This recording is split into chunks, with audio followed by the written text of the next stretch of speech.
biko ka nna ya yo ndị nwa this our sister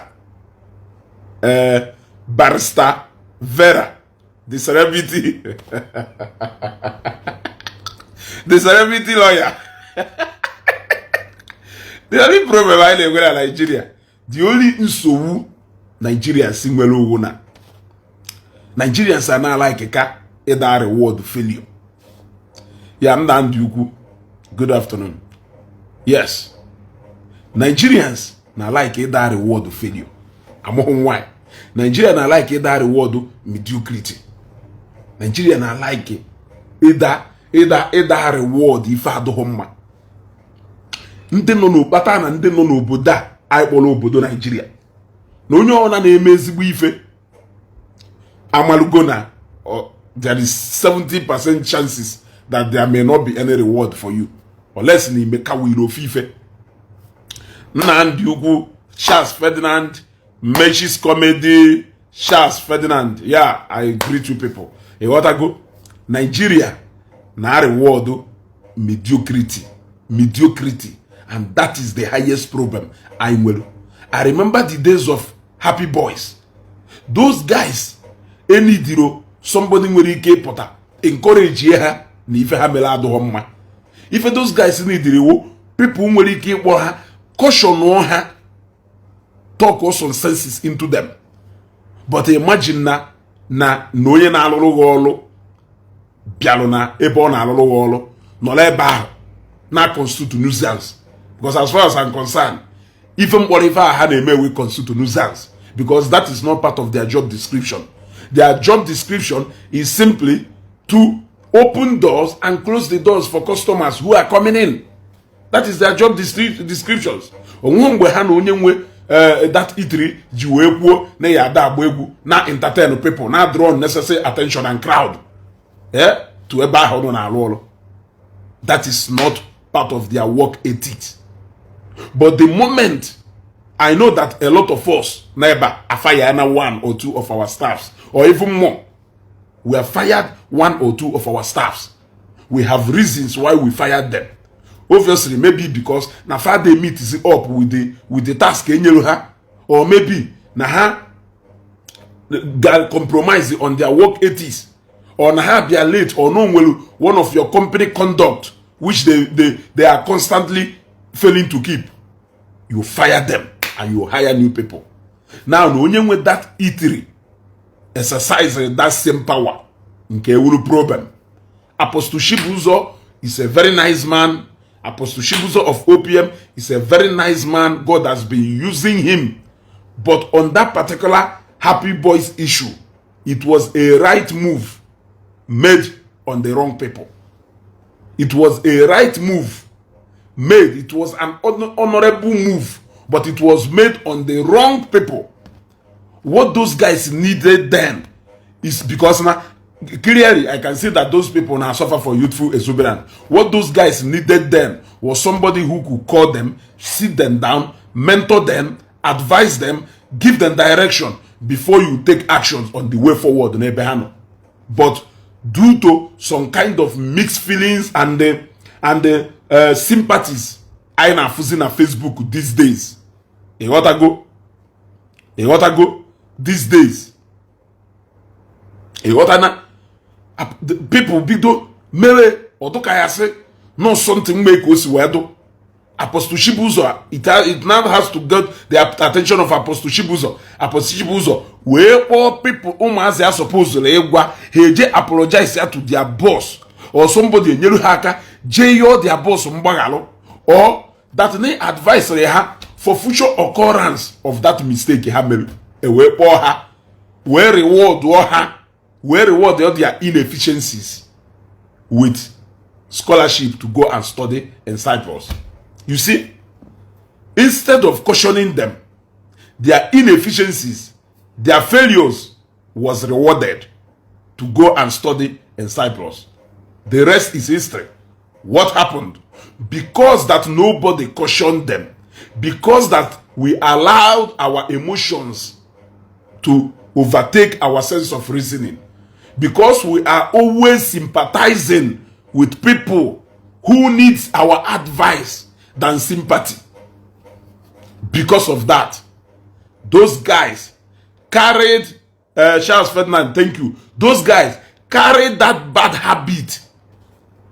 Carried that bad habit to Cyprus. Halona, Cyprus. What happened there? What happened there? Because they did not get enough tutorage here. They went there and they misbehaved. They messed up big time in Cyprus. They even took their bad character to even the man who take her out of trenches. They even took their bad character to that man. At the end of the day, long story cut short, they were deported back to Nigeria and they have gone back to the street where they belong. Yes, they have gone back to the street where they belong. Now, the best thing I can make those guys then, those guys, sit here down. You talk to them. You even make them to understand that now the man who show hanolo no hate you ha. Now that man show hanolo abo hase. Now that man show hanolo was only trying to correct them. Now if you don't want them to go back to that work by then the best thing he came is to is to advise them before you support them on their way forward. Is to advise them before you support them on the way forward. Now look at the case of Vera from Dunamis Church. Na Church Apostle Paul and Ensha. Look at the case of Vera. But achonga somebody gwam na university no na Nigeria or that now university also fana offer BAc in law. Because I browsed gonya na my phone this morning. Kamanu nwelu university no na Nigeria na offer BAc in law. But I don't think Ramofolo. Yes. I don't think Ramofolo. Except if I stand to be corrected. Happiness in Kilu Sereo. Yeah, because never to na like button. Obu need a metal kind of like button. This program I got to sustained. You got to go. You suppose you need metal kind of like button or if nanya, you got to go there metal kind of then only share about this video. Share our people for this video. Let us for once begin to do the right thing. Let us give people help in their area of need. I want somebody to tell me today, Chidema Linus, you are welcome. I want somebody to tell me today, Umweleni University in Nigeria, Igbo CNN, I see you. Umweleni University in Nigeria na offer BAc in law. Because for me, what I know is that the part of the fake prophet,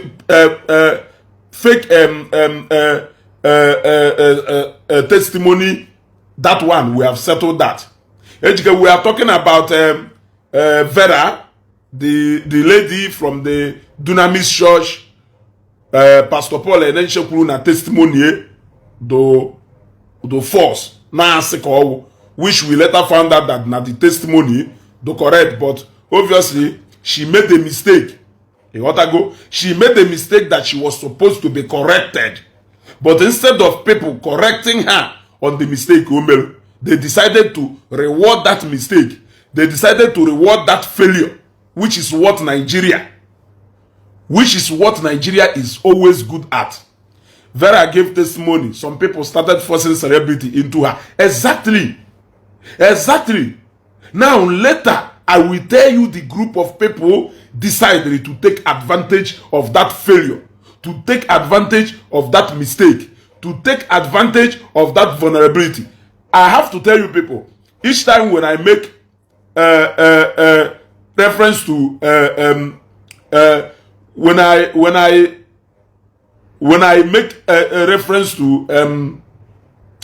make reference to vulnerability, what I mean is that area where that person do weak. So now we have seen that it is obvious, except if somebody clears me here to tell me no. Now actually, now that university Vera Gallo now offer BAc in BSc in law. But obolo na father I offer BSc in law.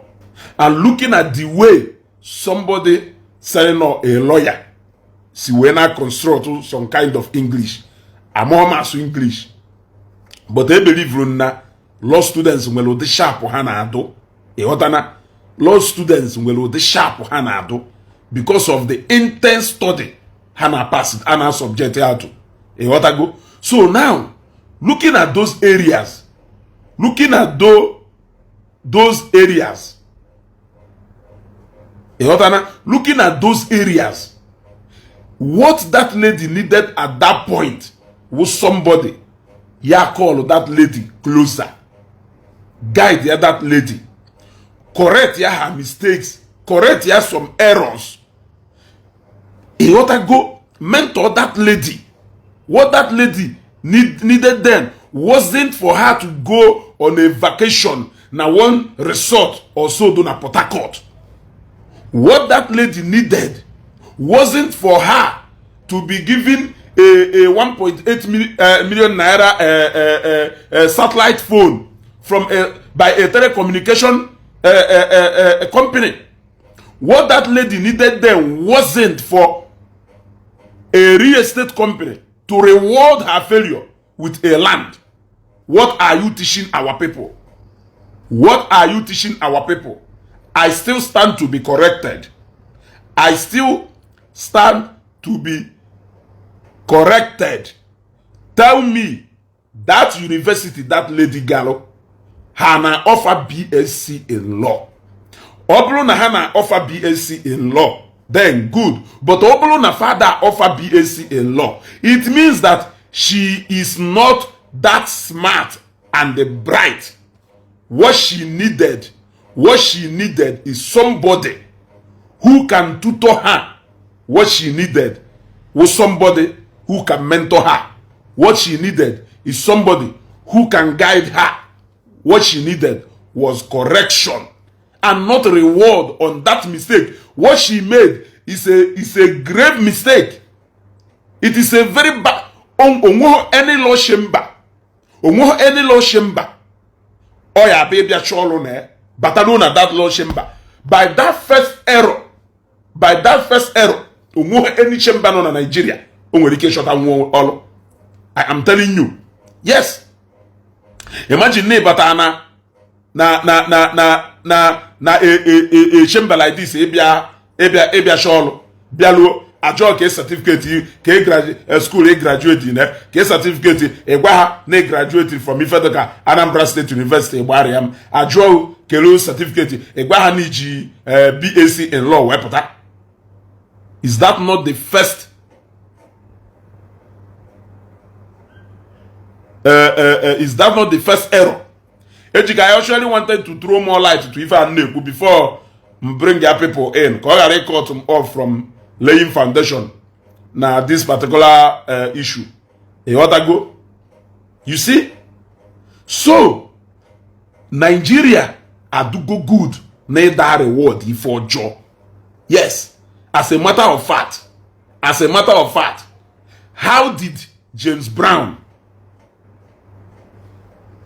brought to fame? I am asking you. Kerife Melu James Brown a star today. People started celebrating her. Ishetarife Melu then. They caught me. They didn't cut me. Did you cut me? They didn't cut me. That was what made him a star today. When will Nigerians stop rewarding that particular girl there, no Ashron at school, or put an address at school, or do so rude and arrogant? Nigerians made her a star.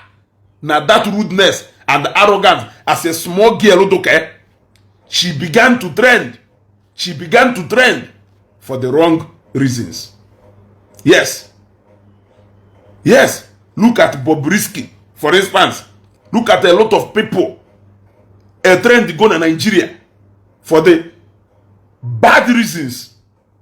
But here for so many people who name me felt inspiring. Nigeria will just throw their eyes away from those people. Can you tell me how a telecommunication company, a real estate company, and a resort in Port Harcourt, can you tell me what they have to do with somebody who has just made a very bad utterance, in fact, a very bad error, a very sensitive error? Maybe in a medical doctor, I'm also certificate which you wear. Yes. So, me blame Pastor Paul and then Shekulu, now that testimony to fake. Yes. Me blame Igbo CNN. I think her result needs to be investigated. No one who finished law went to law school with such grammar. It's impossible. Either she bought her result or she knew someone in the authorities of that university. No, we know that it happens. For instance, ije na Anambra State University, I have to be honest with you. A lot of them in school other things. Oge aye nene quiz luo ha kwoye edelu ha quiz ogwo. Oge aye nene exam luo ha bia na school me mago wole go sort oye. Those people will still graduate and come out with a certificate. They may not even be able to defend that certificate. But some of them will get, hey, what are that certificate? Because na ha already practice na that field. Hagolo. How would that certificate for formality's sake? For formality's sake. Maybe for a reason to even different from practicing. So we know that those people may exist. Only a lot of people just sure can have a university degree for a reason which may not be the same with 100. Knowing fully well that in Nigeria of today, I blows in Nigeria, people want to practice if I go. So in the matter just sure can have that certificate for formality's sake. So if for Habian school, father hayada gwa heje na emelu onwe ha other things hayada eme, but na make sure na ha ji ego ha eji eme sorting. O wole ego ọ na eme sorting. O wole ego ọ na akwụ ndị lecturers. O wole ego ọ na abuy his way through or her way through. At the end of the day, or graduate ye, ekpozie ye ka ọ bịa defend the other certificate oji. Okobatu. Now I am not even too much into that particular part of Vera. Knowing fully well that no galu school as an adult. Or galu school as an adult. So definitely, may expect no yaduzi as bright and sharp as Kerekere Omaze Oboro Hakana Anoko. Or galu school as an adult. Ojelu maybe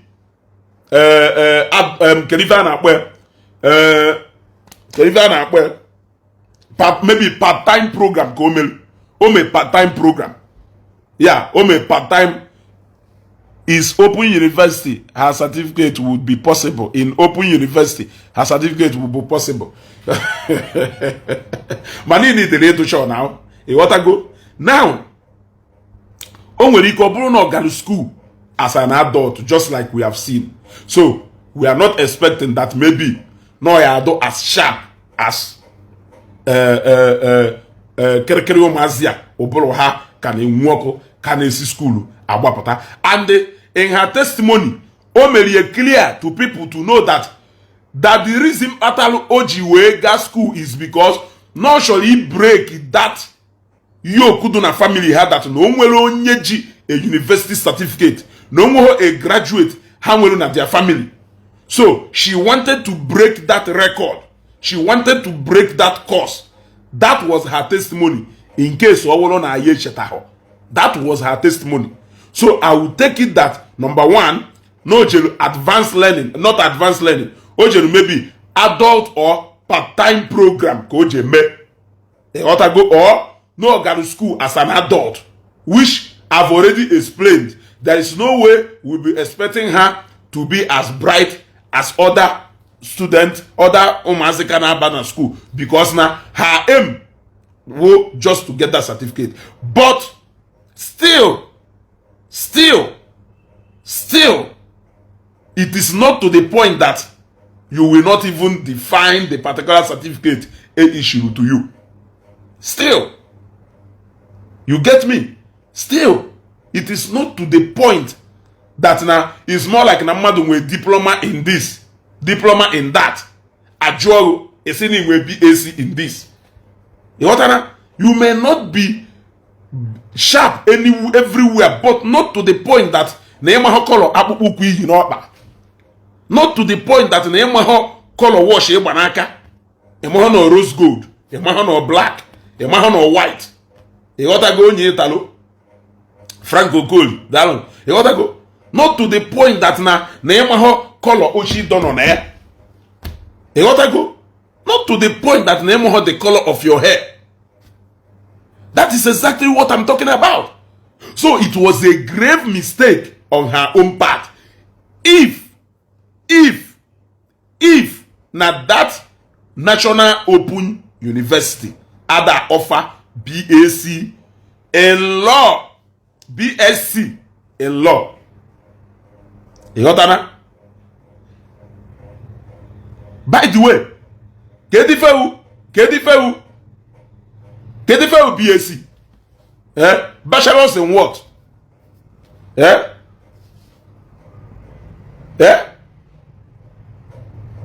When they were bachelors in law, Adam Ajukun. When they, I don't show na man go you. I don't bonya.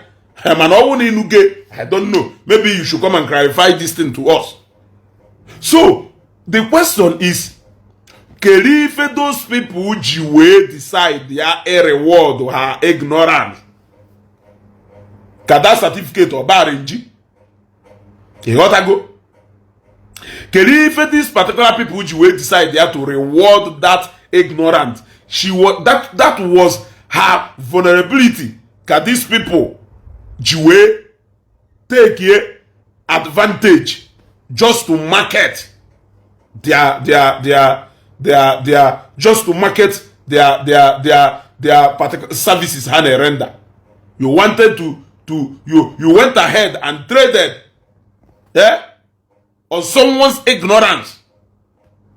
Someone's ignorance. You people should have gotten a coach to come and coach her. You people should have gotten her an advisor, gotten her a mentor, somebody who tutor her so that she can know better. Yes, the highest form of ignorance starts with you not knowing the certificate. Yes, that is where it starts. It was a mistake. I know she can make a mistake, but repeatedly, I know she can make a mistake. I know she may be ignorant of that. I know that so many people are not too sharp. I'm not talking about her now. I'm talking about the people who decided to celebrate that mistake. People who decided to celebrate that error. The people who decided to celebrate that ignorance, to reward it, which is what Nigerians are good at doing. Okay, look, just to show you that no one need more to if truly that those people who did that did not do that to either spite the church, if they did not do that to either get to a Dunamis church or Apostle Pastor Paul and Esha, because I can't see the reason for this. Yes, why can't you people give it to her off camera? Are you encouraging people now? Are you encouraging people now to start being ignorant? Are you encouraging people now to start being dull? Are you encouraging people now? Is that what you people are encouraging our younger stars to be doing? I want to know. I want to know. Now, Ogashana Puta. For the fact that how else can somebody know a celebrity? In more like an endorsement deal. In as much as no now the payment that draw continuous. It was a one-time reward. But it was an endorsement. It was an endorsement. So automatically, a celebrity. Assume go an emergency celebrity. You got that? Assume go an emergency celebrity. Mboneje Port Harcourt. Owe announce wa to people. In order owe announce wa to the people. Announce wa to the people. Nekis Media, I don't know if she has been called to bar. Explain to us exactly what you are saying. Are you saying that Nombe? Explain to us. I want to know. I really want somebody to clarify this to me. I want to know so that I will know who exactly is making mistake in this issue. Hey, what I go? Now, Opogo Nweye, emergency celebrity. Emergency celeb. Celebobo. Celemwa. Or if on a position Mbone they go to Port Harcourt. Ko ono godu. Now want them mother that they should come and welcome her in Port Harcourt.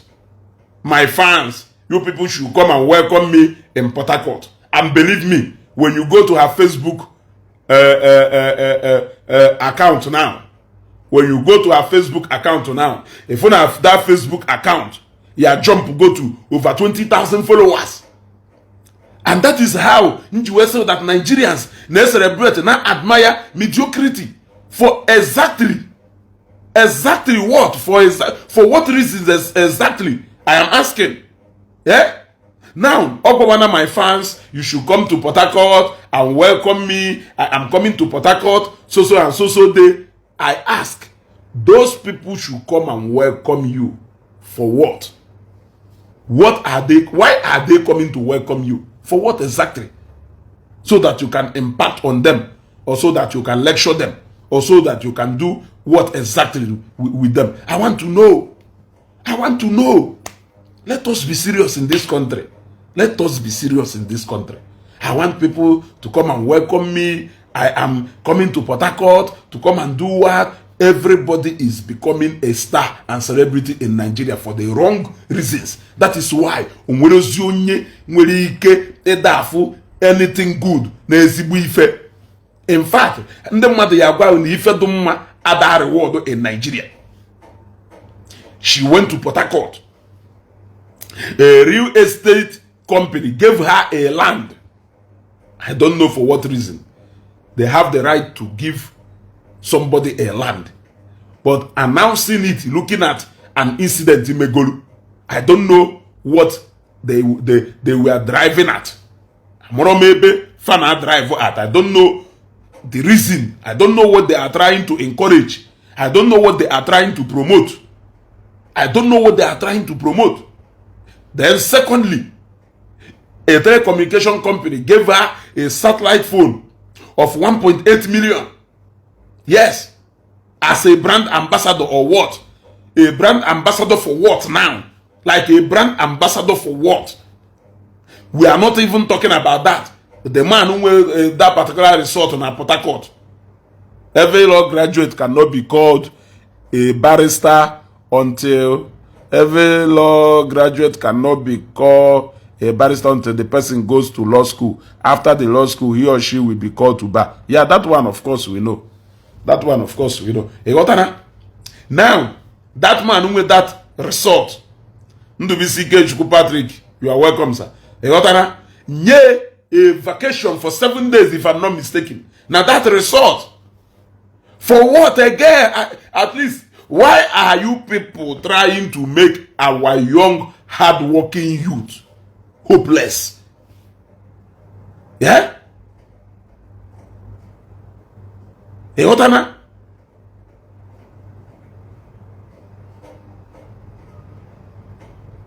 Oga, keep calm. Why are you paying? Due to grow. She grow up. Someone may be brilliant. Priska, I got me feeling that maybe you should. They got feeling. They can not feeling. Hey, what am What exactly? Nigeria.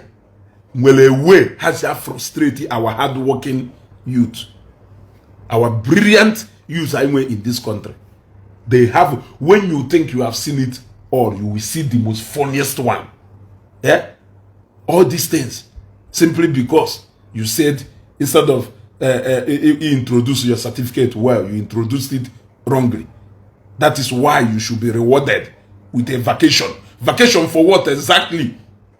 Vacation for what exactly? Now, because no na amaro the actual need onwelu, because no eneghara n'anya from actual need onwelu, bezie ka unu bia me eye service. I am still coming to all those people near that reward. I am still coming to question what may be the idea behind that thing happen. Yes, I am still coming to question that. Now, off go away automatically as a celebrity. Upon her return now from Port Harcourt, also receive Vera for fund. That is to show you that no you need more help than if you need only something do more than if I won't feel if you need no need ka akwori ugwu na ebe ọzọ na mgbe ọ nọ na Port Harcourt na a lot of people na biarube bianolo na-eme nka na ha chere ebiri ego no need ego ka ọ ga to a more secure place. Yeah? Ka ọ ga na a more secured place for what exactly? We know during the time of LP 76, LP 46, LP this Vera o trend go quarter of Ife LP trend. I am asking this lady, the issue of this lady. Yes, no the issue of this lady. Her issue happened at a time when the pressure though directed to the church in terms of fake testimony, fake prophecy has died down. The tension do too low. But this thing, so not too many people get to know about Vera and the issue of Dunamis Church and the Pastor Paul and Enshe. Too sad, so sad, too sad for her. Eziopus also, you are welcome. You gotta go. Yes, Edumish. Only can need a nice car to move about. Only can need security. Only can need protocols. Protocol officers. Yes. No totombwa. Kelonya monya. Not too many people even got to hear about her story. Obloma dunine noria. O trend de ho. Ntu mele expert. Okay, si we trend. Yes. O trend de ho ntu mele expert. Okay, si we trend. Now I am asking this particular lady here. Nyana LP 76 LP. Nyana kelonye ka trend. Eh? Nyana Bugari bunu BA CD, which is a far neku. Our people will a way of trying to use people's vulnerability for their advantage. For example, Bugari bunu BA CE DE or if that young man needed. Or if that young man needed. At that time, that young man needed na a rehabilitation center. Ebe ya wolu a rehabilitate ye back into the society. Yes, or if needed. But they decided to use his vulnerability to make money. They decided to use his vulnerability to create fame for themselves. They made him so popular on Facebook and they abandoned him. He went back to the street. You see? All blood dissenting Sholime, yeah, Mr. Spells. Who knows about him again today? All blood dissenting Sholime, LUP. When the groove was over, he opened the Facebook page. The Facebook page grew from 0 to 40-something thousand followers. Close to 60,000 followers before the election result of Gacha Tribunal. Now, what next? What next?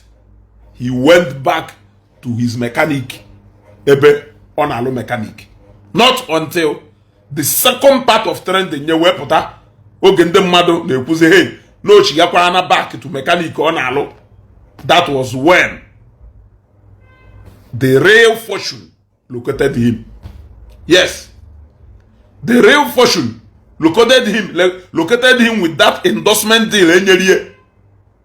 You got to go.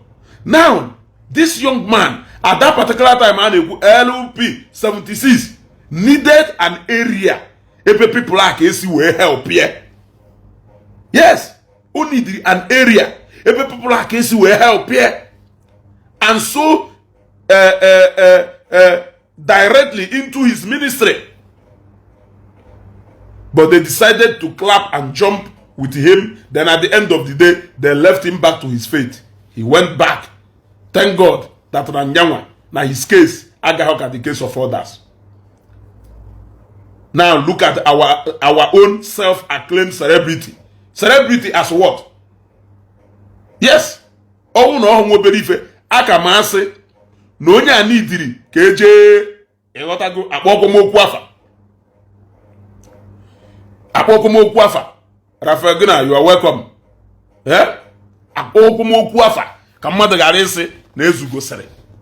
Mana ọ wụrụ na ọhụm obere ife akamasi unu na onye a nidiri ka eje egotago ka eje nene hụ one or two things because agotahom ife do behind that particular broadcast woman. A lot of people now be at my place. I don't no a celebrity like this that she did not prepare for this. So who prepared for fame before it comes? Before it comes? Yes, Ejike, you are right. Yeah? Who prepares for fame before it comes? So Two-Face Idibia a plan on Shana how to live as a celebrity before he actually became a celebrity. You gotta go. I am asking. So Two-Face Idibia Timaya ha, Whiskey diha, Daddy Freeze diha, what happened now? No celebrity now. Yam Baba executive ha. So all these guys are prepared Shana their life after fame before it actually the fame will be safe. That is what I am asking. Because I got on before Neku, I didn't know that it will come like this. I didn't know that I will become a celebrity. I don't have to go back to Ebo Bimbo. No need a secure apartment for her safety. Ha! How can I no ya police echi obido me arrest ta. Nnunu ebehebe onye onohu akpana. Nya agbara nwaanyi no ya police echi niile. Obido tata mebe arrest. Nnunu ebe bohote ebe onyugo ohu akpana. Yeah? Nigerians celebrate failure. Exactly, this is empire.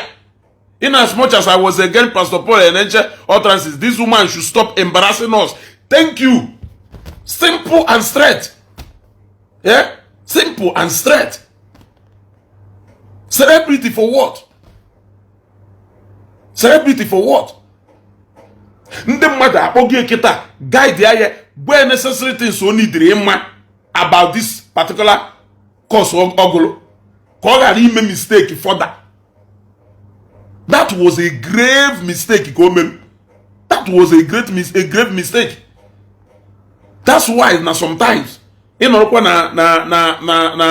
position of Paul and Eshe, you will still believe that if only could fake. Because you cannot introduce your certificate you introduce your format to people. So onwe logic do behind that. And the certificate ya edenye gị for ya n'anya. I just wori enye you. Onwere ife mama ke. E gotago. I just wori enye you. Onwere ife mama ke. So ndị na celebrate zie. Ukedi ife ha na celebrate here. I remember that particular girl J4J jam result here. I remember that particular girl J4J jam result here. Even when Nigerians were showing her sympathy, at the end of the day, they found out that that game shall confess here, no forgery result or her forgery. Still, somebody went ahead and gave her scholarship to obodo oyibo also. Yes, that is the only, you can only find such things happening in Nigeria here. Somebody, the bold, that's a girl as small as that. A girl as small and little as that. Ahuneka that girl was able to manipulate a whole jump result, play on intelligence of the whole Nigerians, lie boldly against a body as big as jump. Without shaking, she faced the whole Nigerians. Koloneku, na result are correct. Even when she had opportunity to back out, she refused to back out. At the end of the day, emotions were taken up. Ndi Igbo bido wolie odoka yasino ebuje kwa na nife gbasaro tribe. Is it because she's an Igbo girl? Is it because she's an Igbo girl? Is it because she's an Anambra girl? Is it because she's an Nnewi girl?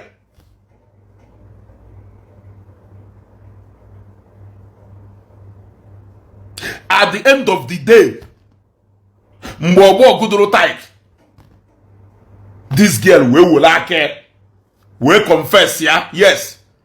No lo jump result ahalo. Instead of ndemado, other girl. Caution other girl. Caution other girl. Yeah? Caution other girl. But that girl oku, to that girl. Work on integrity of that girl.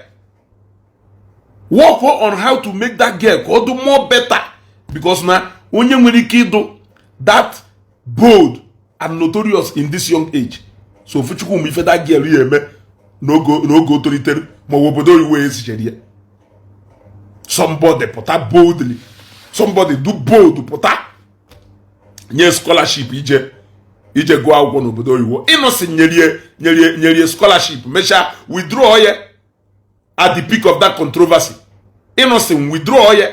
Say no wo na emechi investigation. Na wo na that girl na result how result. Na ha yenye shiga kwa ye back. Then a guy bi obodo oyibo ko ogono came out. Wolu overseas scholarship nye the girl. For what exactly? For what? Are you not into her when if I will a slap to millions of girls, millions of young boys in Nigeria? Now, I work so hard reading to pass their various exams. Is it not demeaning their effort? You are trying to tell them that Namagomago pays. You are trying to justify to them that Nahane waste time studying. How else can you justify that scholarship in area?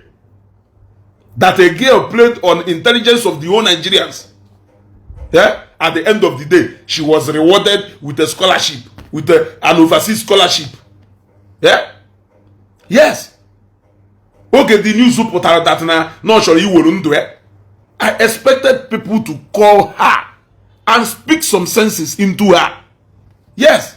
Ike Doji went there, the House of Rep member, the State House of Assembly member representing Nnewi North. He went there.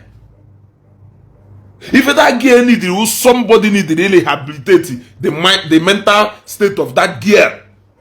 What you need is not to encourage her. What you need is not to make her to feel like na Jambo was wrong or na Jambo was harsh. Because if a criminal activity, see, yeah, what na Jambo should he take care of? She will go in for that. Can I happy that empower this system of celebrating failures? Yes. This system of trying to teach our people that na bad things they pay. Yes. This system of always declaring justice for nonsense. Without the actual and the true situation where you people can declare justice, can seek for justice for people. Onye game. Onye yeme yo. Onye yeme. No onye no do speak share apota hanalo. O blow go wolo emergency celebrity. Yes. onye picture ebe ọ na-apịa ọkụ pụtara o blogo wu celebrity. Yes, oh yes. Onye no those picture pụtara o blogo automatically wuru celebrity. Ọ bụrụ ife blolu the very dark man. Ọkwọ dị ife blolu the very dark man. Today he can come and stand boldly. Say no, na-akụziri our people discipline. Discipline for what? Yeah? Today he can come now, sit comfortably. Yeah? Kwuo na-akụziri ndị mmadụ about how to live upright. I am not saying that na people are they change. People will change. People will change. Yes, people will change. But we should see that change in email. I have the spirit of that acceptance. Need wrong never. Then we will see you eager to change. I have that restitution or speak about it. You ought to go. Yes. Mana eziokwu sọsọ. Ịchọ kịta ka ewolo emergency celebrity. Wepụta picture ọtọ gbaa ya na anwụ n'ihu akwụkwọ kịta. Ewolo before 1 week ihe enwe 50,000 followers. Ife ha na-abịa ka ha fụ nwa dịka amahụ. Wepụta video ebe na-apịa ọkụ tinye na Facebook. Before the next 1 week ihe enwe 50,000 followers. Ife ha na-abịa ka ha fụ na page ahụ. Nwa dịka amahụ. And that is why I need our weaknesses. We all have our weak point. We all have the areas where we are vulnerable. But it should not be celebrated. Yes. It should not be celebrated. Don't celebrate my weakness. Don't celebrate my weakness. Yes. Celebrate me in my area of strength. Celebrate me in that area, even though strong. Don't celebrate my weakness. But if you name it today, when I celebrate weakness and vulnerability in the mother, Father Ama,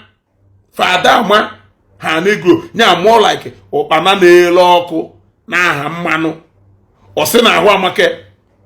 She should spend more time trying to tell people, Nigerians, no mistake, not a slip of tongue. She should spend more time doing control measures, damage control. Those people are will preach a message that no mistake. Yes, because all know na Lord back up at the show, always go that all and up on Facebook or very bad. You need to tell people that never maybe not because of need behold the presence of the pastor. No nyamelu iji we lose control. That even in a hand you could do self and more define just answer. There is a way you can redeem someone's image. Or blindly celebrate even when you know that you are not right. You are killing your image. Complete. After that celebration, what comes next? Okay, also now celebrity. Celebrity over what? Let's say that na makamana na the first thing oye beketa or ya gbachara na jemepe page. Now page ya ho mepelu. Kerifa oye ejisi page ya heme. Somebody gwanom no oya gbachara na keta jemepe page. Na juzunu page ya ho oya gbachara keta jemepe. Keri for ye page ya heme. Yes. But before ye page ya heme. Or every door puta or why no will gang. Keri for ye page ya heme. Keri for ye page ya hakuzin the man. When we should be correcting people. I am celebrating her. When we should be calling people to order. I am make you unnecessary heroes. Yeah? That is how a lot of non-entities in Nigeria today, so where is there not to fame? That is how a lot of non-entities in Nigeria today, see where no do nihu or do ze ko ha unde kamari ife. Yeah? Onyo na nwere wisdom na Nigeria, that wisdom will buy in you. Yeah? You see, I knew trouble don't set the minute she said her team. Can they comprise itself of that team. That team to consist of who and who? Can they constitute that team? Team of what exactly? Team of lawyers? Team of professionals? Eh?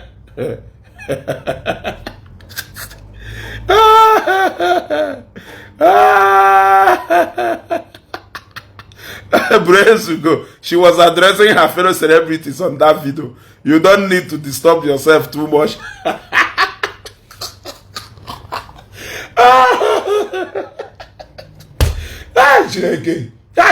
Celebrity at an alpha. Celebrity look at her because he do sheep. The cheapest thing now to be in Nigeria is a celebrity. It is now it is more cheaper to be a celebrity in Nigeria than to be responsible. It is more cheaper now to be a celebrity in Nigeria than to be responsible, than to be professional. Yes. Any atom of mistake, you are a celebrity. In fact, it takes you to keep doing mistake to be a celebrity. It takes you to keep swimming in ignorance to be a celebrity. It takes the highest level of itiboribo and amahife to be a celebrity in Nigeria. I have to start claiming celebrity. That's it. This is empire. I need a claim celebrity. I need a one celebrity. I need a one celebrity. Ife Galalam na Nigeria, e will not a celebrity. If he see na Nigeria, be go, he will a celebrity. Me if to capable of among nanda mukuna celebrity suppose you somebody in the madune nejelanya. As a celebrity, a lot of people should have you as their role model. Now, having you as a role model means that no one some way is impact nandofa. Now, if I name today with emergency celebrities who has nothing to impact on our youth, who has nothing to impact on men of recent na Nigeria, Kaifulebe Mwokebulu award of the best female dressed in an occasion. We saw it happen. We saw it happen in Nigeria. It happened not too long ago. A Mwoke winner award of the best female dressed. Yes, that is how level our mediocrity has gotten. Simply because everybody want to trend. Everybody want to be a celebrity. Everybody want to trend. Everybody want to sell their market. Everybody want to sell their image. It doesn't matter that the image in a sell, no, a good one or a bad one. People now make a utterance sell just to trend. Yes. Yes. And we have gotten to the level where no one shogodu or baloto potane titilo na unenu na kwa muboleba or ya feeling then admire. Or ya feeling then admire. We all have our area of weaknesses, but I am saying that it should not be celebrated. Our area of strength, where area supposedly they celebrate. Our area of strength, where area supposed to be celebrated. Not may nobody ever celebrate my area of weakness, because you don't love me, you don't like me, you don't wish me well. You don't wish me well. Yes. Don't wish me well. Which kind of celebrity? You want us to contribute money for you, to go and pay for a house for you, for failing to introduce the certificate in Golo have 6 years to get. You spend 6 years in a university only to come out not able to introduce certificate in Yelu. Yeah? And you need us to go and pay for a house for you. Eh? Jela na henyelu.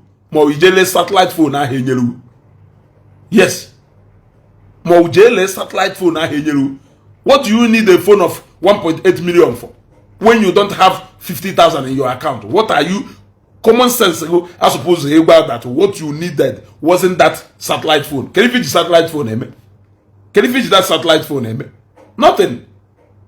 Nothing. how can I convert that thing into cash?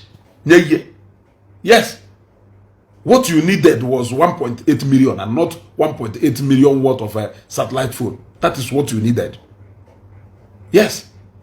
Yes, you needed a land, because now a land, a property, when you can appreciate it over the years. But you don't need any resort, any holiday, or any out in any resort. You don't need it.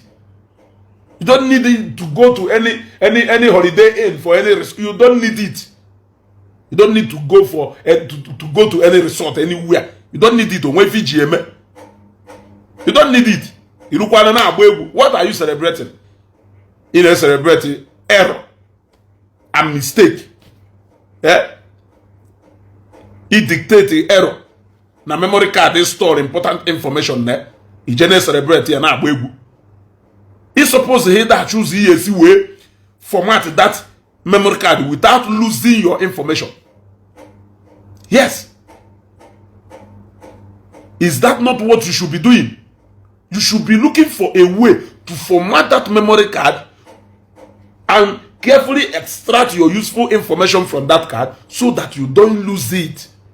You have an image. A professional course of law. You made a grave mistake. You should be looking for a way to do a damage control. You should be looking for a way to redeem that image. Can that stress and that struggle for 6 years? Yes. Yes. What is the essence of Okeki Jami? What is the essence of a minister without portfolio? The owner of the hotel, the owner of the real estate company, and the owner of the telecommunication company. They may not be anything short of Antichrist. Yes. I am telling you, take it today. Yes. They wanted to spite Pastor Paul and Enshe. They wanted to ridicule the church. Yes. They wanted to ridicule the church. They wanted to slap it on Pastor Paul and Enshe and the church. That was, I wanted to come to the last minute of this broadcast before my wow, what I think about them. If not, yes, that is what they wanted to do. If not, she made a mistake. She made a great mistake. It wasn't anybody who made that mistake. Yes. Oh, look at that. Namadu nyemego. Semo na Jeremiah Okeke yezite nwe. Owo na obia munye that 1 million. Jeremiah Okeke zite nwe bia njo ya kero yeziteru osin no James Okafo. Menye the 1 million. The answer is no. Metu yohi. The answer is yes. Masie no bialo no keriva na kwe no impersonation. Yes. Because that is what it is. Why ye eji we bia ka e bia wori ife no buru ngu wonye siri. Jeremiah Okeke and James Okafo abro the same thing. So you need to spend a lot of time to explain to me that no mistake Ikimelu. Yes. That is why I said that Paul and Enshe cannot be totally blamed. Looking at what is happening in our churches today, everybody has to be at alert. When you're not supposed to do careful, he sense her any foul play, he respond. Yeah.